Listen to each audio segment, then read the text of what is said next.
days of Dhul Hijjah. These are very special days, brothers and sisters.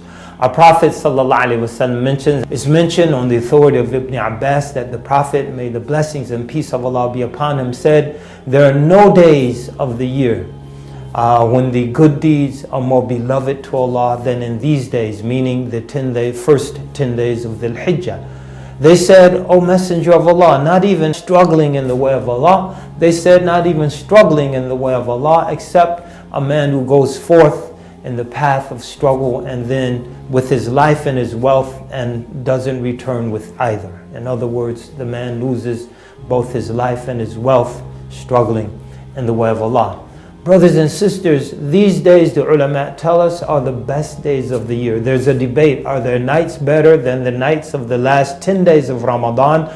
Most of the scholars are of the opinion that the last 10 days of Ramadan, the nights are better, but the first 10 days of Dhul Hijjah, the days are better. These are days when our worship is multiplied. These are one of the blessed times. Our times are blessed.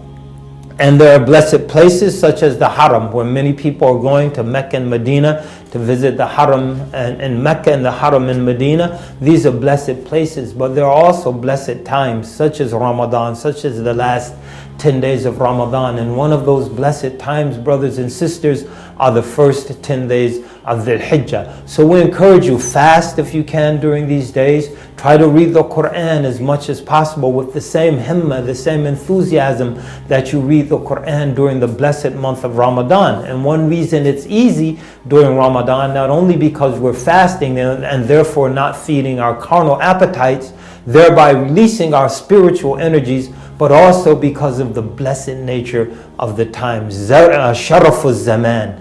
And the time of these first 10 days of Dhul Hijjah, they're also blessed. So brothers and sisters, we encourage you to undertake worship. We encourage you to take time to reconnect with Allah subhanahu wa ta'ala.